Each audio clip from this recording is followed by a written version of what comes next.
भट्ट साहब, मैं एक जनरल सवाल पूछना चाहता हूँ। जी। अपने यहाँ जो डाउरी एक्ट बना हुआ है वो अच्छा बना हुआ है, और उससे लेडीज़ को, फीमेल्स को काफ़ी हेल्प भी मिली है। पर वो एक तरफा बना हुआ है, और उस वजह से वर पक्ष अब पीड़ित पक्ष हो गया है एक तरीके से। तो इससे कैसे बचा जाए?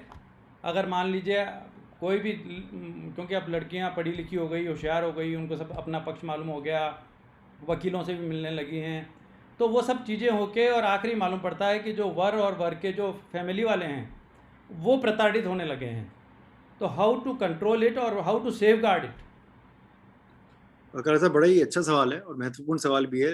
इसमें कई बार ऐसी शिकायतें पाई जाती हैं, खासकर जब मैं भी लड़के पक्ष का प्रतिनिधित्व करता हूं कोर्ट में, तो ये सवाल कई बार आ जाता है कि भाई हम क्या करें, कानूनों का क्या अभाव है हमारे देश में। ऐसा तो नहीं है।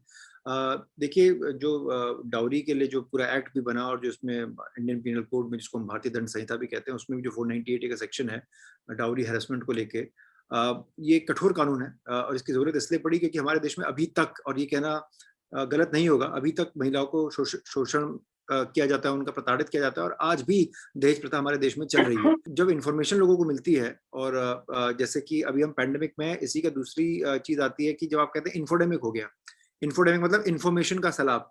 तो ऐसे ही, चाहे वो लड़का हो चाहे लड़की हो, आजकल सबको गूगल में, व्हाट्सएप में, न जाने का सोशल मीडिया पे वकीलों के भी नंबर मौजूद हैं, इन्फॉर्मेशन भी उनको पता है, जजमेंट्स भी आजकल आप ऑनलाइन पढ़ लेते हैं, तो उनको लगता है कि इसका यूज और अब्यूज दोनों हो जाता है। देखिए, ऐसा नहीं है कि सिर्फ लड़कों का पक्ष कमजोर है, क्योंकि सुप्रीम कोर्ट की जो जजमेंट्स आए हैं उस पे एक स्टेप अब पहले हो गया है। आपको याद होगा, आज से 5-10 साल पहले जब कभी एफआईआर कटती थी तो पूरी पुलिस की वैन आती थी और पूरे के पूरे परिवार पक्ष को उठा के, लड़के पक्ष को उठा के ले जाती थी। अब ऐसा नहीं होता। अब महिला सेल बन गए हैं, जिसको हम क्राइम अगेंस्ट वुमेन सेल कहते हैं, सीएडब्ल्यू सेल कहते हैं, और देश भर में है। तो वहां पे अगर कोई महिला अपनी शिकायत दर्ज करती है तो पहले मध्यस्थता की कराने की कोशिश करती है पुलिस। और वहां पे वकीलों को भी अलाउड नहीं है, वहां पे सिर्फ पुलिस बैठती है, क्योंकि महिला थाना उसको माना जाता है। और वो महिला थाना लड़की की जो शिकायत होती है उस पे कुछ भी एक्शन लेने से पहले या रिपोर्ट लिखाने से पहले, एफआईआर लिखाने से पहले, लड़के पक्ष को सुनवाई का पूरा मौका देता है। तो ऐसा भी कई बार देखा गया है कि मान लीजिए अगर सास, ससुर, ननद, न जाने किस किस के नाम हो सकता है सिर्फ पति का नाम आखिर में एफआईआर में आए, ऐसा भी होता है। और कोर्ट भी इस चीज को समझ रहे हैं। अब इसकी एक दो चीजें और है। मान लीजिए कि कोर्ट में अगर आपका डोमेस्टिक वायलेंस का एक्ट हो जाए, तो आपके पास क्या चीजें बचती हैं। तो मैं आज सभी दर्शकों को बता दूं कि डोमेस्टिक वायलेंस एक्ट जो है, उसमें जितना हक बहू का है उतना ही सास का भी है। सास भी प्रताड़ना के लिए कोर्ट जा सकती है और बहू को धकेल सकती है कोर्ट में। ये पता नहीं कितनी सासों को पता होगा, पर इसका मतलब ये नहीं कि अपनी बहू को तंग करना शुरू कर दें।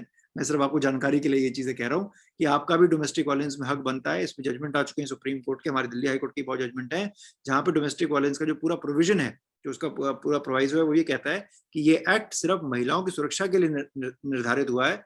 और जब हम डोमेस्टिक रिलेशनशिप कहते हैं, उस डोमेस्टिक रिलेशनशिप में हर किस्म की जो औरत हैं वो आती हैं, और उस औरत पक्ष में बहू भी आती है और सास भी आती है। तो ऐसा नहीं कि कानून सिर्फ एक तरफा है। खासकर ऐसा भी कई बार देखा गया है वर पक्ष के लिए कि उनके पास भी अपने कानूनी हक मौजूद होते हैं। वो कोर्ट जाके, मान लीजिए अगर आपको एंटीसिपेटरी बेल करानी है, आप एंटीसिपेटरी बेल करा सकते हैं।